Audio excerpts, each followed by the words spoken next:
lessons for people that might need to refer back to it or might be absent. And I usually do that during the first hour. Back to this. Good morning. You must be my last one. Welcome, welcome.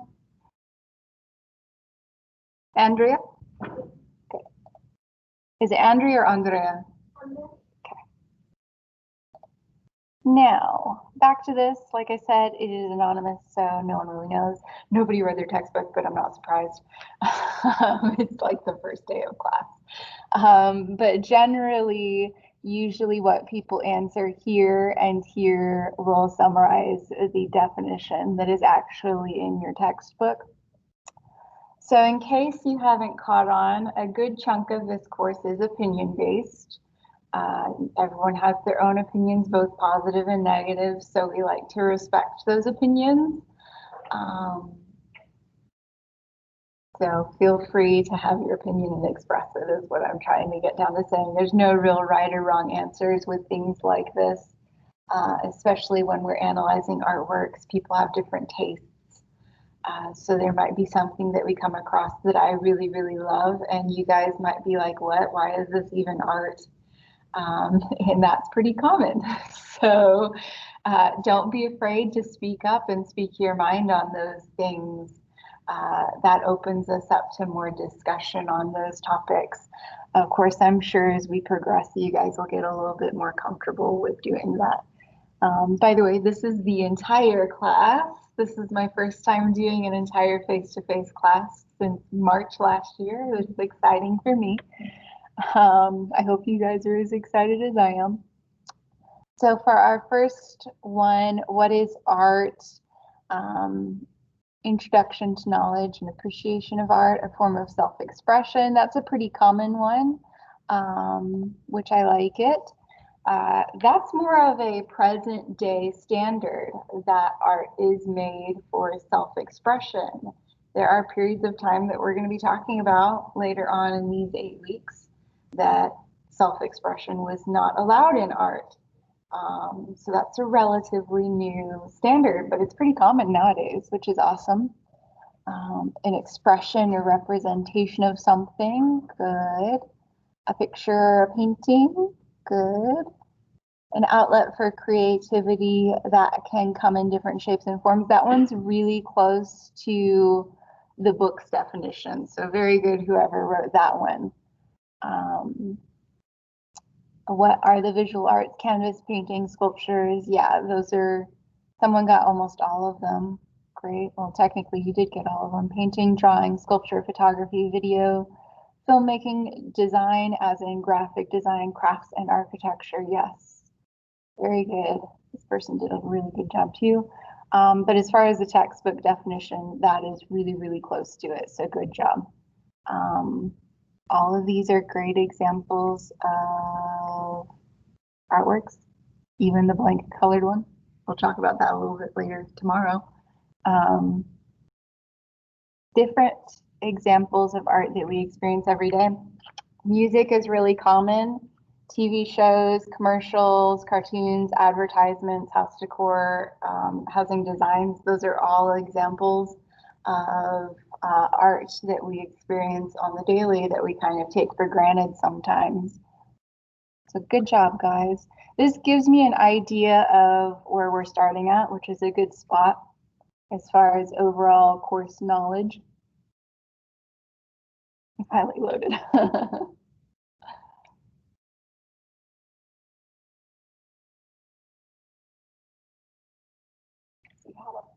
Yeah, for some reason, the screen and that screen don't like to think about it.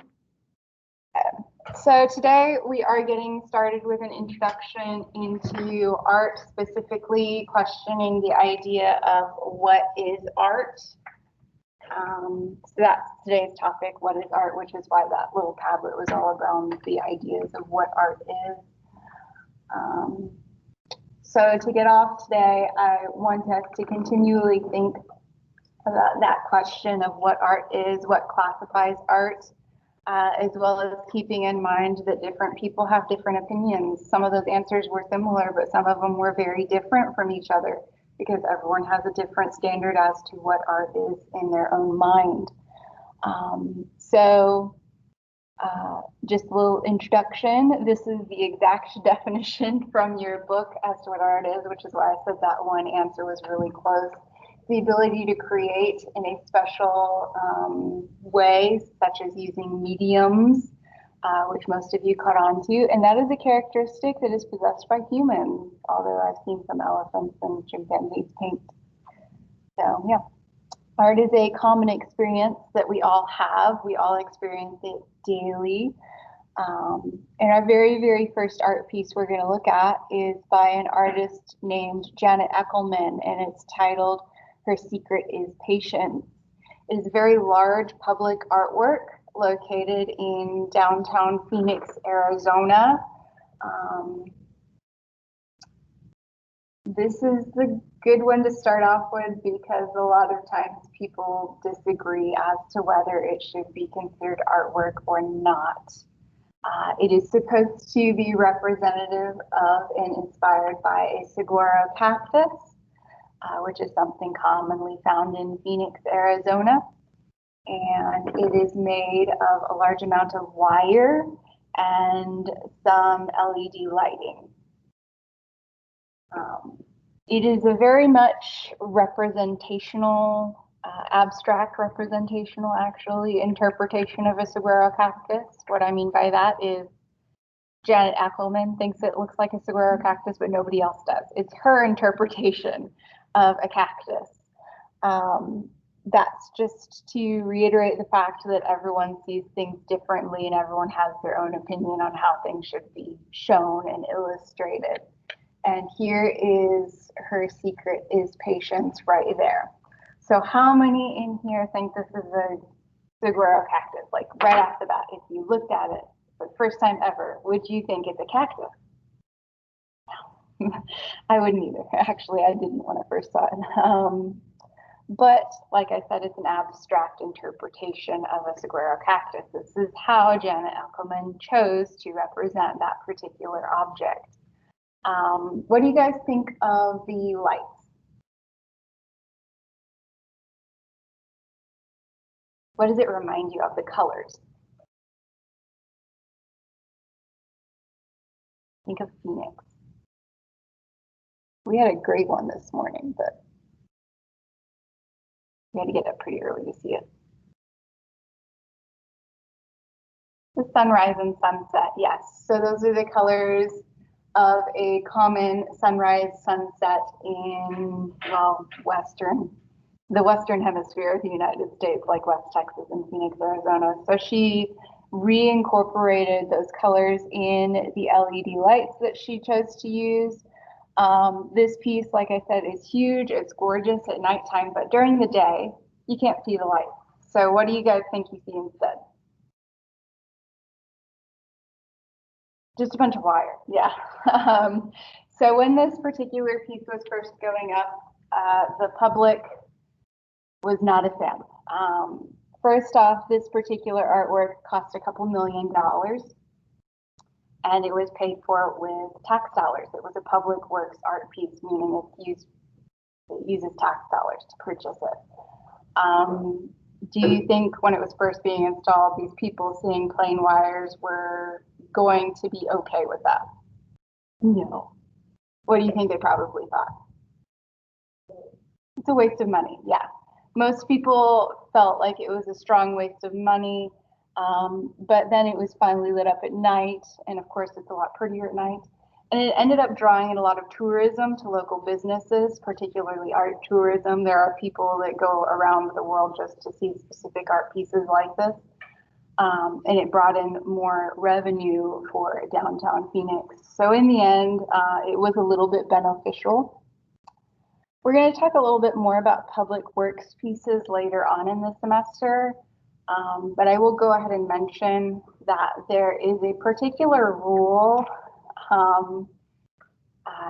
that according to US law, if you are using tax dollars to build a building such as a court, or for example, this is right next to the bus stop, in downtown Phoenix and you're using tax dollars to do that and getting federal funding to do that, then 0.5% of the overall building's cost has to go and be set aside for artworks, which is exactly what this particular fund came from, was that 0.5% of the overall cost of building that train and bus depot. So it wasn't technically a waste. They're following the law. They had to do it. They didn't get a choice. What I will take a moment to do now is to point out a few things before we move on any further. Because I tend to forget to do this. And I'm not going to today. You'll notice that down here there's a long list of jumbled up words. This is how you label an artwork. And I'm saying this now because later on when you guys are writing a paper, you're going to want to know how to label an artwork. This is also in your book. I just copied the same format from your book. So if you forget, you can refer back to your book. But it starts off with name of the artist, the title of the artwork, either in bold or italic. If you're referring to an art piece in a paper, you would put it in italics just like you would the title of a book in a paper when you're writing. The year it was made, the medium, which we'll be talking about shortly. The medium is what an artwork is made of. So mediums vary quite a bit. This particular artwork was made of fiber, steel, and lighting. So that means the mediums were fiber, steel, and lighting. The size, dimensions, and then the location. And then sometimes it will say, like, this is a photograph, who it was photographed by. So that's not always included because it's not always photographed. Any questions about that or how to do that before we move on? Any comments about this particular artwork before we move on? It'll keep popping back up. Okay, so what is art? You guys referred to music in your Padlet, a lot of you, theater, literature. In this class, we primarily focus on the visual arts, although I'm pretty sure you guys have caught on to that fact by now. Visual arts include drawing, painting, sculpture, film, architecture, and design, as well as craft media. We'll be talking about craft a little bit more today and why it is kind of excluded sometimes in different lists when referring to art. But art itself tends to communicate beyond verbal exchange. For example, if you're listening to a song, you can usually understand the emotions that that song is trying to portray. Particularly I like to think of the scores in like films or TV shows that kind of set the theme or tone for the overall scene that it's trying to portray. Same thing with paintings, drawings, and sculptures. You can kind of understand people's emotions and the emotions they're trying to convey and the thoughts they're trying to convey to everyone without actually speaking to the artist. A work of art is the visual expression of an idea or experience formed with skill through the use of a medium. What that means is that an artist uses different mediums and tools to express an idea or experience using skill. And of course, like I said, medium is a particular material along with the technique used to create an artwork. Plural is media. Oftentimes, if an artist is using more than one medium, we refer to that art piece as a mixed media art piece because they're using a lot. Also, if you're not catching on today, there's a lot of introduction to terms, but they're pretty common sense terms, I think. Once again, mediums are what art is made of, and with most artists will choose the medium that they're using to best exemplify what they're trying to create. Sometimes artists will have a particular medium that they feel more comfortable using. For example, Michael Richardson over in the art department, he mostly does low fire clay ceramics because that's his favorite thing to do. Oftentimes that's what happens. But if you throw the other Michael Hubbard into clay, he won't know what to do because he's a graphic design artist. So yeah, everyone just has a particular field that they cling to, and they tend to stick with it. They will be trained in how to do other things as well, of course, when they're trying to get their art degree, but everyone just picks up a specialty along the way. There are differences between traditional and modern materials. Modern materials tend to be a little bit more flexible, such as the netting that was used in Eckelmann's Her Secret is Patience that we just looked at. That particular netting here is flexible enough that it flows with the wind around it, so it's not trying to fight the wind. If you've ever been to downtown Phoenix, it does get a little windy there. And if it tried to fight the wind, it would probably end up destroying the entire art piece. So it does have to be a little bit flexible. And of course, like I said, there are differences between traditional and modern mediums. For example, the traditional version of painting would be tempera paint, which uses egg yolk. How do you think that holds up over time? It doesn't. Today we have modern paints like acrylic paints made of plastics that hold up a lot longer. So oftentimes artists will consider these things when they're making artworks of how long they want it to hold up, what they're having to compete with. Is it outside? Is it inside? And that in turn will help to determine what medium they're going to use. Of course, like I said, a mixed media art piece is an artwork that uses many different mediums combined. And that takes me to our next topic. We have moved beyond the overall arching theme of what is art to a little bit more of a specific category, which is what is creativity. If we noticed or remember earlier, part of the definition of art mentions that word creativity. So now we're going to delve into what is creativity. Well, according to your book, and I don't know if I agree with it or not, but the definition for creativity is the ability to bring forth something new that has value. This is the reason why I have issues with this definition. Most people consider value as monetary value. But I like to remind people that things sometimes don't have a monetary value, but they will still be valuable to that particular person. So it's not so much I have an issue with the definition, it just needs a little bit more elaboration. But so usually creativity will show some new way of thinking. It's not quite novelty, but we will be looking at some pop art later on, and that is quite novel. That's the whole point of pop art. And it has the potential to influence future thoughts and actions or more creativity down the line. There are 5 traits to defining creativity. Those traits are associating, questioning, observing, networking, and experimenting. If you're taking notes, you're going to want to write those because they are on your test. I do a pretty good job of reminding you what's going to be on your test, but sometimes I forget. I'm a little more awake today, though. I woke up early because I was worried that my car wouldn't start.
And what we're going to do next is to play a game of synonyms. Does anyone know what a synonym is?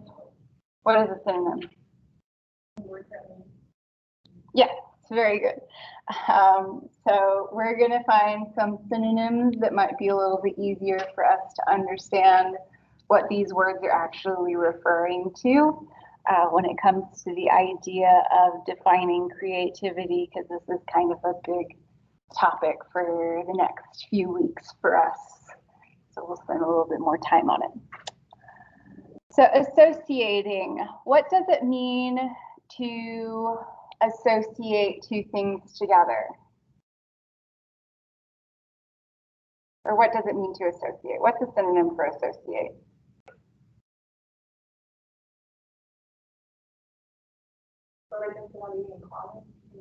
Yeah. Or like comparing two different things. So that's a really good one.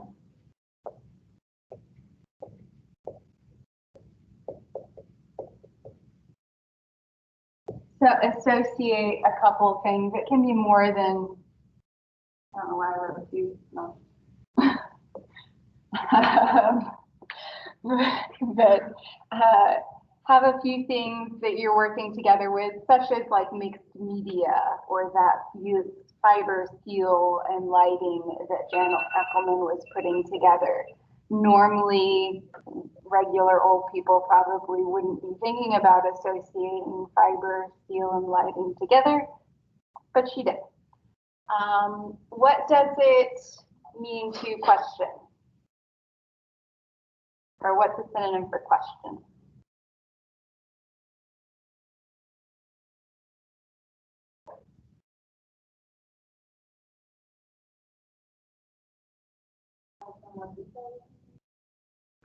Kind of, you're on the right track. Doubt, that's a really good one. We'll go with that. That's a pretty good one.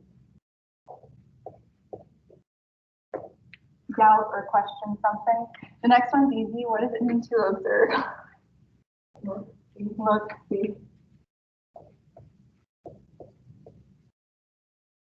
Networking, that's kind of like an adultish term that I didn't really use until I was in college. What does it mean to network with people? Socialize.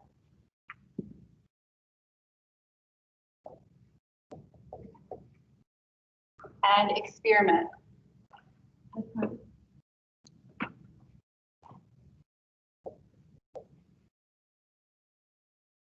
Very good. Okay. Now, what we're going to be doing next is trying to apply these 5 traits of creativity to a couple of different artworks, which reminds me I forgot to put one in. So it's just one artwork. I'll be looking at Robin Rhodes' He Got Game, which is a very, very low-tech chalk drawing of a basketball hoop. And he's taken different photographs of himself performing very much impossible basketball tricks on the ground. And here is that particular photograph. You might want to write the title of this one down too.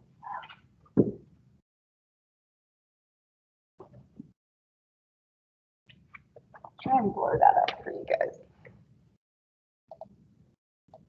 It's really small.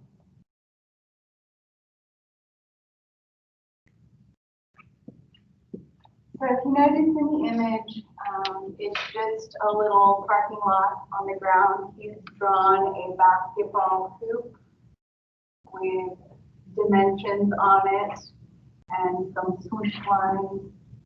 And he's just going throughout performing this impossible flip to score. Of course, once again, he is laying on the ground to do this. So here's where we're going to put our thinking caps on.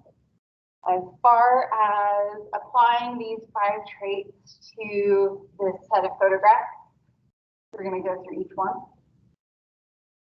Don't overthink it. Many, many times when we're doing these 5 traits, everybody overthinks it. don't overthink it. It's very much usually the most obvious thing. Okay. So as far as associating, there's a couple of different ways that the artist has associated things or put two things together or more than two things together. In what way can you guys pick out he has associated here?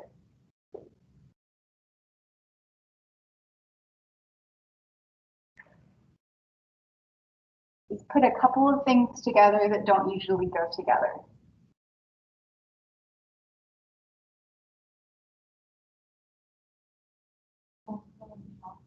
Basketball and chalk, that's a good one. What's another way?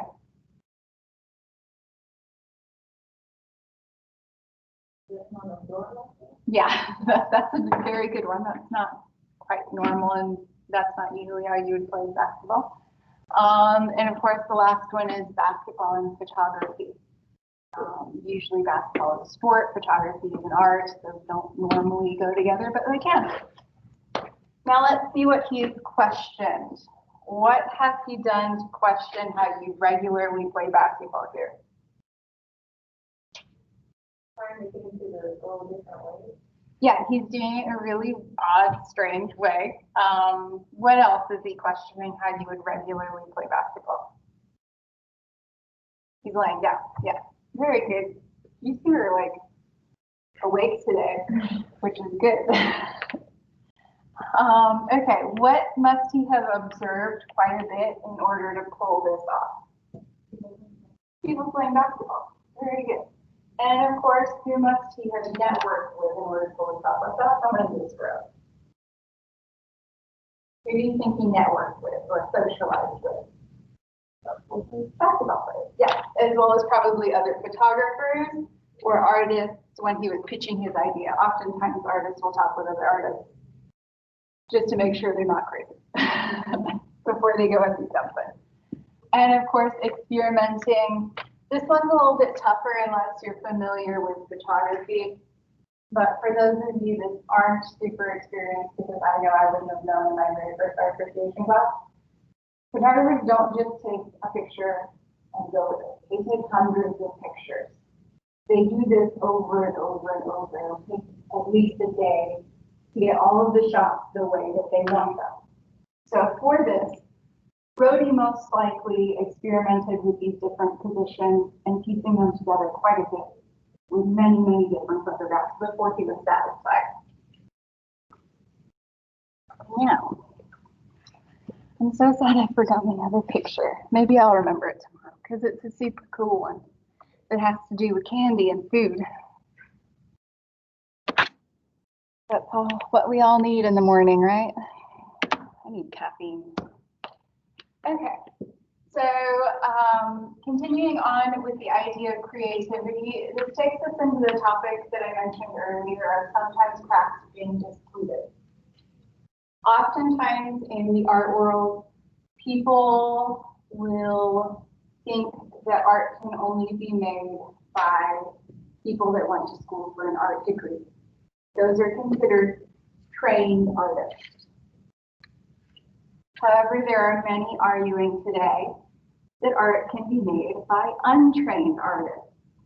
Usually their art falls into the idea or category of craft, such as people that are making quilts for a very, very long time period. In fact, technically still today. People that are making quilts are discluded from the art community and considered a craft or hobby rather than an art form. People that are discluded or untrained artists are oftentimes referred to as folk artists or outsider artists. Those are artists with little to no formal training. However, I would like to argue, and so does your book, that they also possess the traits of creativity. I'm sure most of you would probably agree.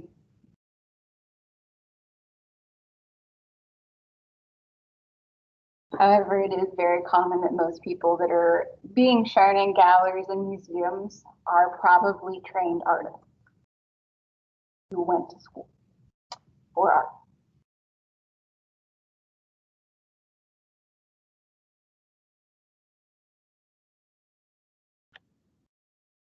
One such example of an outsider artist is the work that we're about to look at here by Simon Rodia Nuestro Pueblo, which is made using found materials. He literally went along the side of the road and picked up stuff to make this art piece. It was made without any power tools, any construction materials, and it was all done by hand by someone who was completely untrained. He did not go to art school at all. And he made it in his backyard with his free time after he got home from work. This is what he did every day for many, many, many years until the day he died.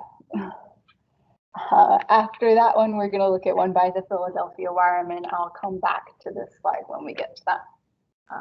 But here's a little close-up of the wall surrounding our town. You'll notice with the color photograph that it looks like a cement wall covered in pieces of tile and broken glass, which is pretty much what it is. But it's not real cement. Rodia, or not Rodia. Oh yeah, this one's Rodia. Rodia couldn't afford cement, so he made a concoction at home of stuff that would be sticky enough and would dry basically with a bunch of dirt that would hold up to that. Now, you might have noticed in this picture, they actually are not just a wall, but they're really large, tall towers. They're oftentimes called Watts Towers. They are located in Watts, California. Luckily, so when Rodia died, his property was taken over by the city, and the city was going to have this taken down because he didn't get like authorization to make it, and he didn't use proper construction material because he was just using found objects. So it wasn't up to code. So they were going to have it disassembled and taken down. But luckily, a famous actor in the 50s purchased it and had it brought up to code, so we still have it today. So if you ever go to Watts, California, although I don't know why you want to go there, it's not a nice place. But hey, if you ever go there, you can check out Watts Tower. It's usually a pretty big tourist site. And they are really, really tall. You might notice it says it's 100 feet tall. That's the tallest tower. All just random objects that he picked up along the roadside. So let's see if we can apply our 5 traits of creativity here and see if we can apply them to someone that's not a trained artist, to an outsider artist. So as far as associating, what are some of the things that Rodia associated in order to make our town?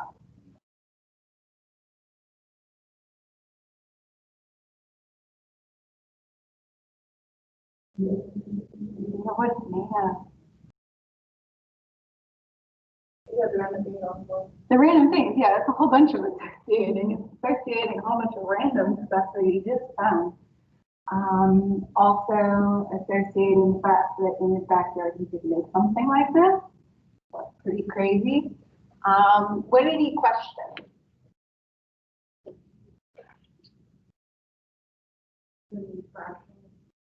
Yeah, he questioned what he could use in order to make it. Does he actually need all of the tools that he would need to make something like this? Technically, yes, but technically, no.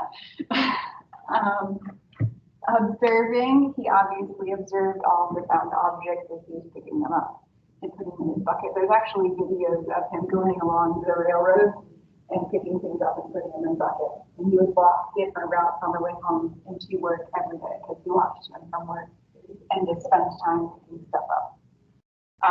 Networking, that one's a little bit tougher. Let's see if we can come up with something. A famous person bought it. Yeah, that's a good way to think of networking. That he ended up making something grand enough that a famous person would take note of it. Another way that he networked, which I didn't mention, is that he did network with several different construction workers.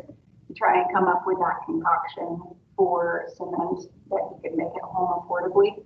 I didn't mention that though, I forgot to. And of course, experimenting, that was pretty easy. How did he experiment to make it? Very good, yeah. See, it's not hard, don't you just have to not overthink it. I think you guys have done the best out of most of my classes that I've taught with those. My other classes overthink it. Here's the Philadelphia Wireman piece. I'll go back to this little slide so you can look at that. The creator is unknown, most likely a male. It's a whole bunch of really small sculptures wrapped in copper wire that were found in a dumpster in Philadelphia.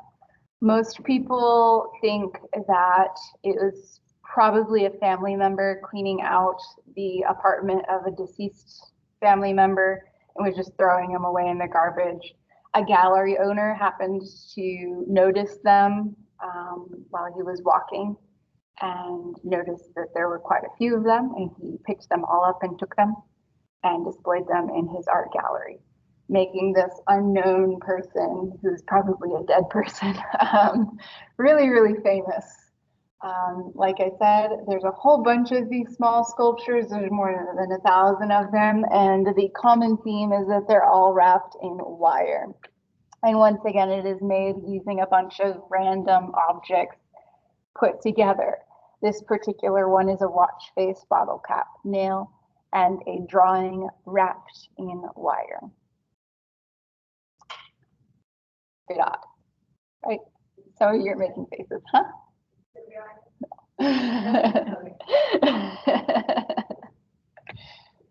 Yeah, feel free to ask me that if you're ever curious, because I'll tell you. Okay, that takes us into our next category for today's lesson, which is a bunch of vocabulary words that'll keep popping up the rest of the semester, so it's good to familiarize yourself with them now. The first of which is representational art. I kind of used that word earlier, but I used it as the form of abstract representation. A representational art is any art that's trying to depict the appearance of something. Sometimes it's a realistic depiction, sometimes it's not. Janet Eckelman's Her Secret is Patience was obviously not quite so literal as far as representation, but a bit more of an abstract representation. Figurative art is any art that uses people as the primary subject. Most of these are obviously pretty common. So, yeah. Subjects are objects that are being depicted in representational art. So let's say I was going to draw a picture of this Kleenex box. The subject would be the Kleenex box.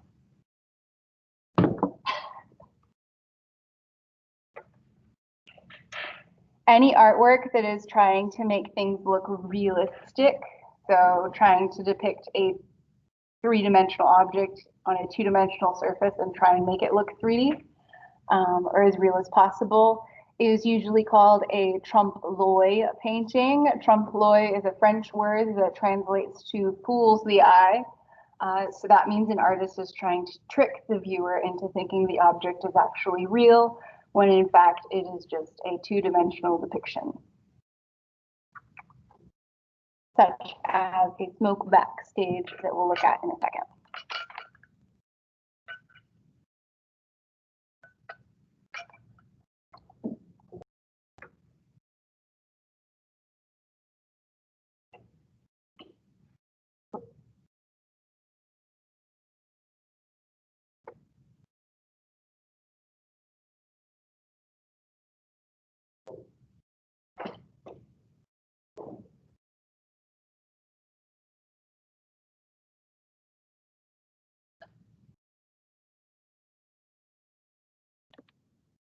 And here is that painting by William Harnett, A Smoke Backstage. So this is considered a trompe-l'oeil painting. It's trying to be very, very realistic of the subject that it is trying to portray. This is once again a representational painting. Obviously, it represents specific subject matter. Does anyone want to take a stab at what subject matter is? What is he showing? There, there's a few. Newspaper. The newspaper. The pipe. The matches and the tobacco, and there's also the table. So yeah, very realistic representation. Once again, this is trompe-l'oeil or fools the eye. Here's another trompe-l'oeil representational piece, Rene Magritte's The Treachery of Images, also known as This Is Not a Pipe, which is more common title that's used. Here is that treachery of images right there. So what is the subject matter of this artwork? Right. Once again, trompe-l'oeil trying to be realistic from the pipe work as real as possible. Now, like I said, the title of the piece is The Treachery of Images. This is not a pipe. In fact, right underneath there it says this is not a pipe. Is that a pipe? Raise your hand if you think that's a pipe.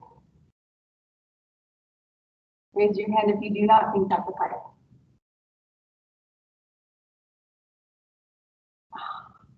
You're all wrong. It's not a pipe, it's painting a pipe.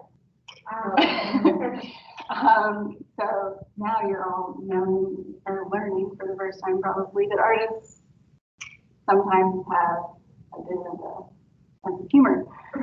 Particularly Rene Magritte. He is a surrealist artist. We'll talk about those a lot later on, but he does have a pretty fun sense of humor. And I do like those artists, so they'll keep popping up. Here's another one, Ray Beldner's. This is definitely not a pipe. He used that same painting as the background, but this is actually made of dollars, all sewn together. Now we move on from representational art to another term, abstract art. Abstract art refers to artworks that either have no reference to natural objects or they depict a natural object in such a format that is almost unrecognizable. So abstract is quite a broad reaching term.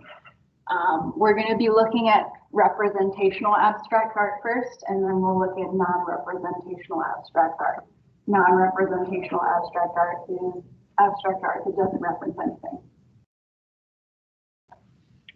Abstract art is common in many, many cultures. It has existed since prehistoric times, and we still use it today.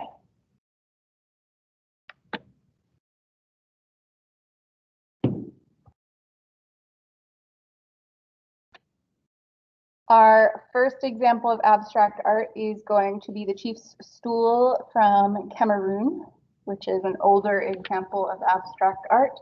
So obviously not super realistic interpretations of people, but we have people with more people and people and people, but they aren't realistic. They're abstract interpretations of people. And here we're going to look at the progression of Theo van Doesburg's depiction of a cow. And this is how a lot of artists start, at least trained artists. So they'll start off depicting images of things very realistically. This is obviously a realistic representation of a cow. We can tell it's a cow. Then they move towards a little bit more of an abstract interpretation of a cow. To Van Doesburg, this is still that same cow. He's obviously pared it down to just basic geometric shapes. And then he adds a little bit of color.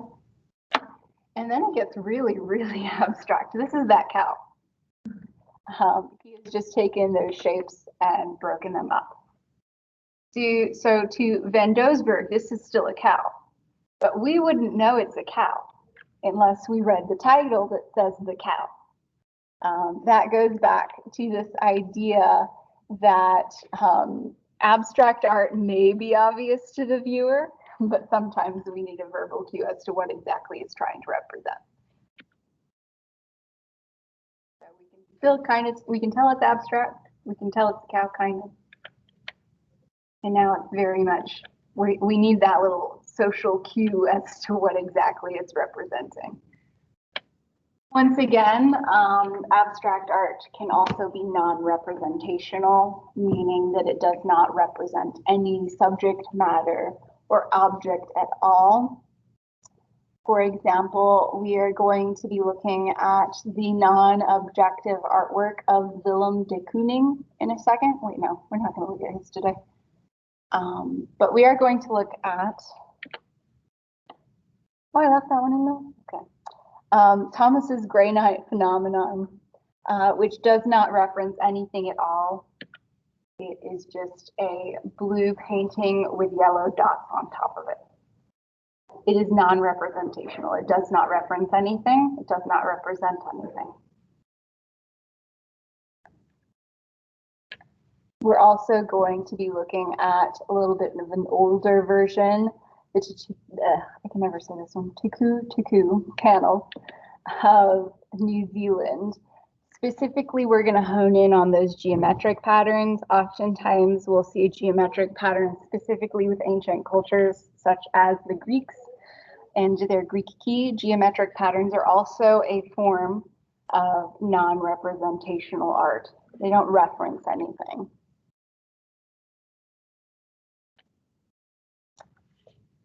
Questions so far? We've covered a lot of terms. Everyone's good. Okay.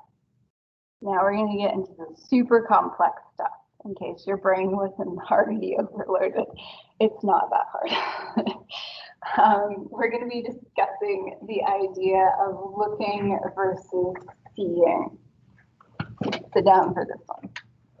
Okay, so looking implies that we are taking in something that we're looking at. This is where I always get confused of what I'm talking about because I use the term looking and seeing interchangeably. So when you're looking at an object, you're taking in all of the object in a mechanical fashion. Your eye is moving over it and you're taking it all in. That's looking. Seeing is when you are being a little bit more receptive and focusing beyond just looking, trying to understand the function or the purpose of that object. What is it trying to show me? So once again, looking is the mechanical idea of your eye moving over the object. Seeing is actually studying it and trying to understand the overall meaning or function.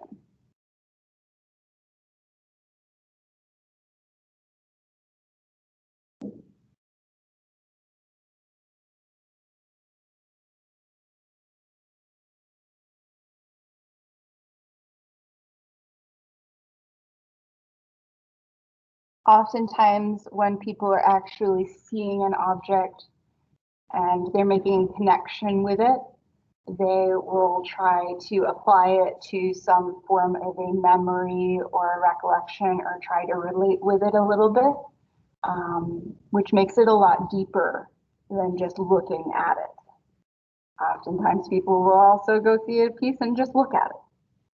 Seeing is making that little bit of a connection with it.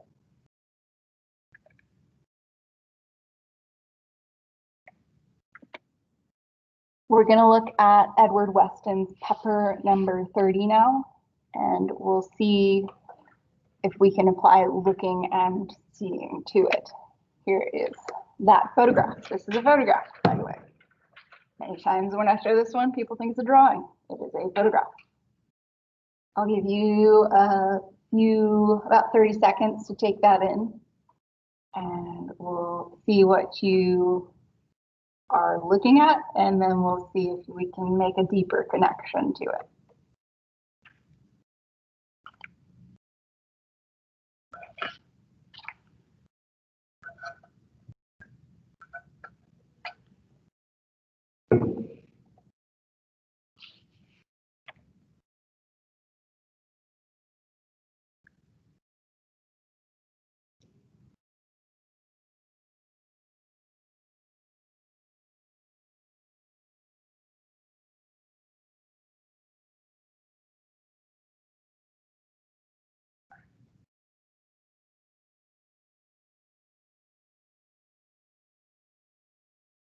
So looking, very basic. Just looking is the mechanical version. So looking, what is something you notice? What's the first thing? It's folded. Yeah, very good. That's a great example of looking. What else would be a good example of looking? Yeah, exactly. Looking. We're not going deep. Looking is the very superficial level of appreciating art. What do you see? Anyone else have an example of something they noticed when they first looked at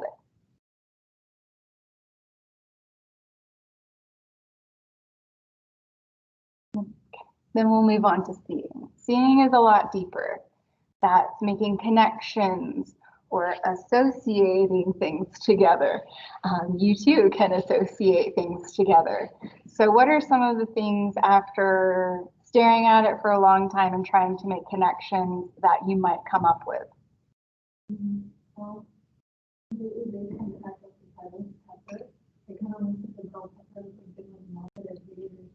Yeah, it looks like one to me that's like a little too ripe. Anyone else? A lot of times when I show this artwork, I will show it without the title. If you hadn't known what it was, what would you have thought it was? A walnut. A walnut. What else? Anyone else? A lot of times people think it looks like flesh, like two people holding each other. Yeah. Knowing the name, it's not quite like in your mind. So oftentimes when people are actually seeing it, they'll start to analyze how the artist was able to make those strong lights and darks with the photograph, how they gave it that sketch-like quality, how they gave it a fleshy texture with the photograph. Of course, all of that has to do with lighting time and exposure time when it comes to photography. The longer you have things exposed, the different effects you can get as far as a photograph. So if you're curious on how he did it, that was how. He used black and white photography to create it, obviously not color, which is how you get that little bit of a sketchy tone to it. And of course, the different times of day when you're photographing will get you different lights and darks. But that would be seeing, would be a little bit of a deeper analysis as to why and how. Takes us to form versus content. Another one that sounds like it should be the same thing, but it's not. So form is very similar to look. It's the overall content. So what materials were used, what color, what shape. Very basic surface level. Content is the overall message. Is there a romantic message that the artist is trying to get across to me? Is the artist trying to convey some level of sadness or happiness to me?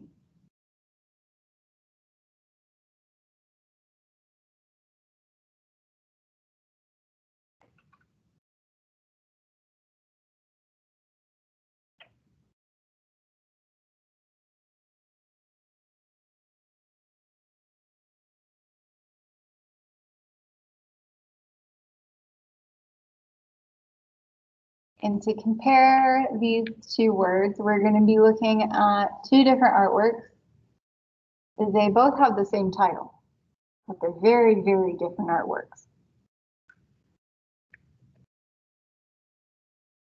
Once again, form is very surface level, what materials are used, what colors, what shapes.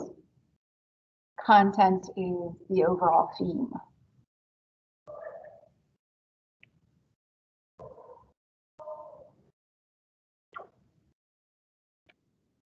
So we're going to look at Constantine Brancusi's The Kiss and Auguste Rodin's The Kiss. Here is Rodin's first. This is a very easy easy one to start off with. So first, looking at form, once again, form is very surface level. What are the mediums, the color, the subject? The medium is listed here. Can someone tell me what that medium is?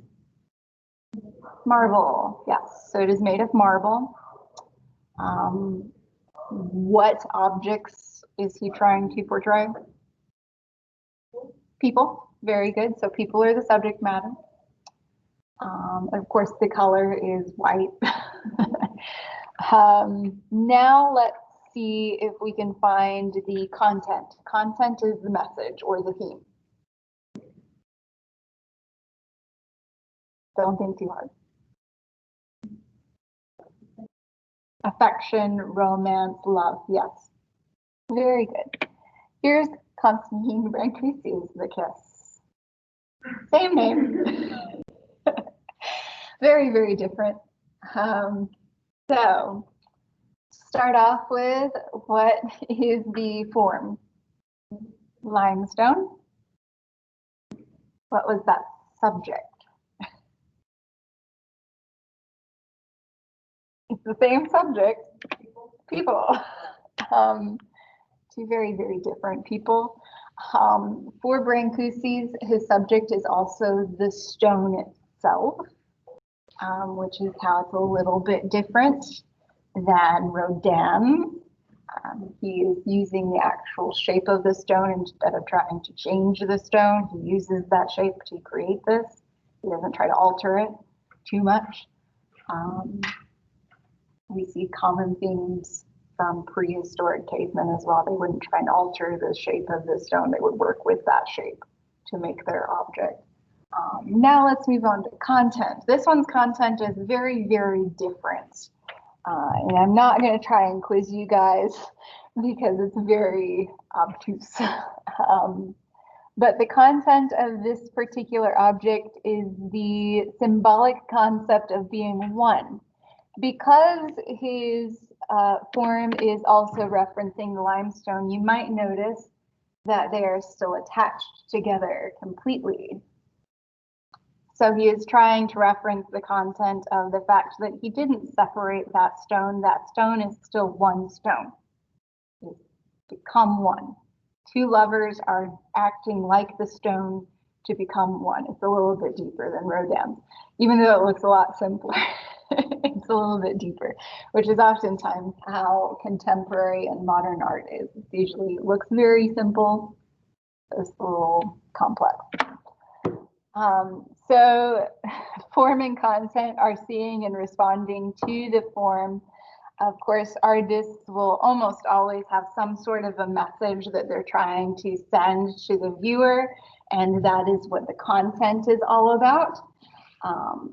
But in order for the viewer to fully experience the artwork for the way the artist intended, they have to be receptive to that form and content and learn to respond to that form, which is oftentimes why people have issues with artworks like modern and contemporary art, because the content is a little bit harder to take in and receive. Which is why a lot of people don't like that particular art trend. And of course, subject matter can interfere with the perception of form and content. For example, if a subject matter is jarring or people might consider it very offensive, they won't be able to take in the content or the subject the way the artist intended. Sometimes artists intend for people to be offended because they're trying to send them a message. We'll come across some of those later on. Not today, not on day one. Later. Yeah, we can look at pictures upside down, but we're not going to look at pictures upside down. Some art pieces, you don't really know which way is up and down because it doesn't make sense. Usually those are abstract, such as Georgia O'Keeffe's Jack in the Pulpit, we're about to look at. Georgia O'Keeffe does very, very large flower paintings, but she doesn't show the entire flower. She only shows a section of it, usually the section of the flower that is all about reproduction. So she closes in and enlarges those particular organs of the flower to create very abstract and breathtakingly beautiful art pieces. I will say my opinion on that. I do like her flower painting. This is a very simple one. This is the flower called Jack in the Pulpit. She doesn't change the names of the painting. She uses the actual flower name so you can figure out which flower she's actually referring to. Not trying to make it extraordinarily complex, but what this is a great example of is the fact that it doesn't matter which way you view this. It looks very much the same from each angle. It is a representational piece, but it is a very abstract representation. Like I mentioned, oftentimes with abstract art, it doesn't matter which way you look at it, it's going to look complex no matter what. Of course, form versus content for this one and looking versus seeing. First off, let's do looking versus seeing. And this is the last thing we're doing today, by the way. Yay. So I'll give you a couple of seconds. So look and see. Looking, once again, very basic. And then seeing a little bit deeper, trying to make connections.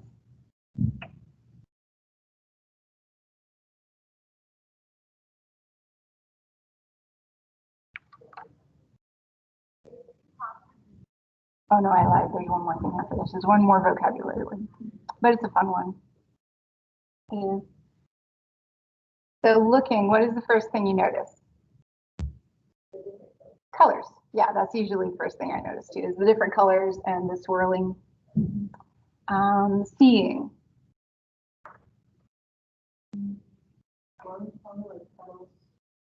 Possibly.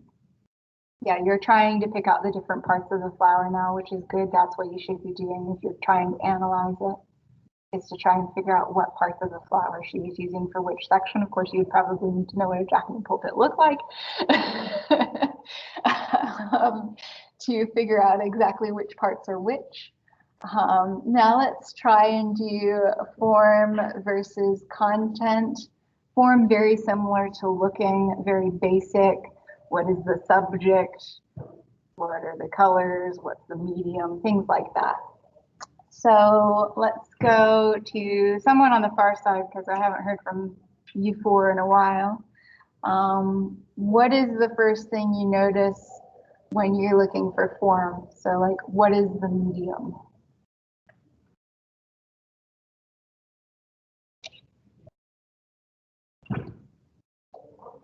What's the medium?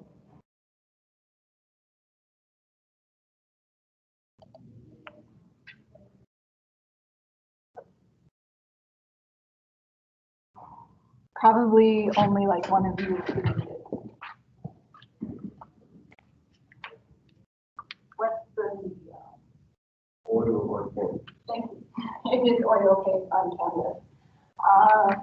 As far as subject matter, we know what the subject matter is. It's about flower. So we can move on to content. So what is the message that she might be trying to convey? That's a little bit deeper because once again, this is a little bit more of an abstract art piece, a little bit more modern. Anyone have any guesses as to what's the message she's trying to get across? Knowing that this is a close-up of a flower, most likely the reproductive portions of the flower.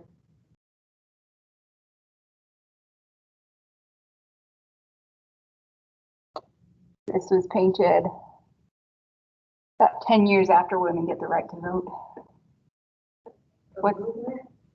She's probably referencing that second wave of feminism that's beginning to start, where women are trying to get equal rights. Oftentimes that second wave of feminism is all about trying to celebrate women, particularly their ability to reproduce. So that's what most people, and she herself, probably can figure out as far as content for this artwork. That takes us to our last vocabulary word, which is iconography, also known as symbolism. That is the idea of using symbols and motifs and specific subjects in order to try and convey a meaning. Oftentimes we'll see this with religious subject matter, particularly when we get to the Renaissance period in the art history section, it will pop up quite a bit. Particular images of people always represent different people from the Bible. For example, Mary and baby Jesus. Mary is almost always shown wearing a blue cloak with a halo. Jesus is usually naked right next to her, oftentimes on her lap.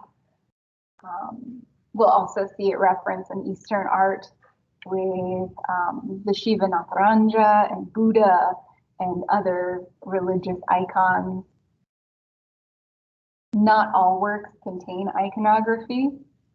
Some do, some don't. It can also be seen referenced in contemporary art too.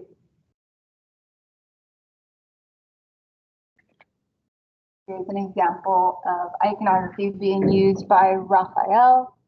So here is Mary. She is, like I said, wearing a blue cloak, holding a naked baby, which is Christ. And you might be wondering who this one is. Well, this fellow is carrying a wooden staff and wearing an animal skin. That is Jesus's cousin, John the Baptist. With this one, Mary. There's Christ there. There's a kid carrying a wooden staff and wearing an animal skin, John the Baptist. And that thing with wings there, and he guesses. It's something from the Bible that has wings. An angel. Renaissance and older art periods, it's a little bit harder for us to recognize the symbols and the icons and the iconography, but I'm pretty sure you all know what this is. What is it? It's soup, yeah. Iconography is also used in modern and contemporary art, but usually they'll use modern and contemporary icons for us to be easily able to recognize them. This is Andy Warhol's Campbell's Soup Cans, which is a form of pop art. What this is? Anyone know who that lady is? Marilyn Monroe, yes, very good. So we might not have been alive to see her. In fact, I don't think anyone in this room was, but we all recognize her because she is an icon of her time period. And that's what Andy Warhol did with most of his works, is he used icons and symbolism. And that is it for today. Tomorrow we are going to continue on with introducing some new vocabulary words. I promise not all of these classes are going to last the entire time period, but these first few will, just because they're longer sections for us to go over as far as introducing all these vocabulary words. As soon as we get to mediums, it'll be a lot shorter. That's something to look forward to. Now, as far as that paper towel on your desk, it is because we have to sanitize for the next class.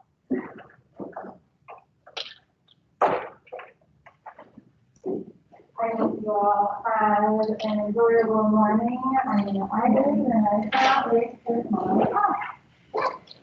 Once again, keep in mind, if you haven't already, you guys need to do that introduction on Canvas. And you might want to check out that video that I gave you yesterday if you haven't already as well. You know, the book is available, it's not online. But it is a bookstore. Yeah, it is. I'm sure it's a bookstore, but it's a bookstore. Is there different ways? I mean, website? If you look online, you'll probably get that. I don't know how to say it. Okay. Because I found one on Amazon. Quicklime.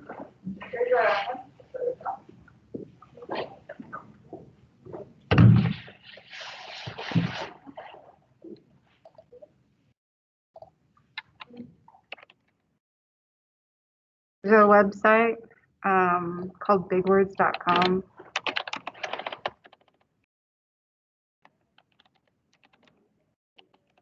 That will compare all of the online websites. Okay. So you can just look for one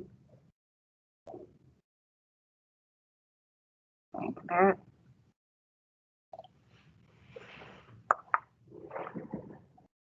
And evidently you can rent it for $21.49. Okay. You can probably find some to buy too, but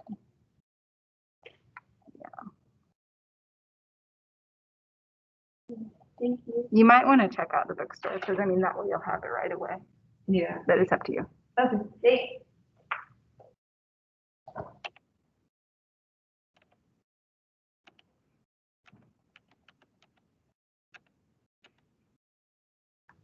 Good morning. Good morning. This is Arts Appreciation, huh? Yes. Cool, thank you.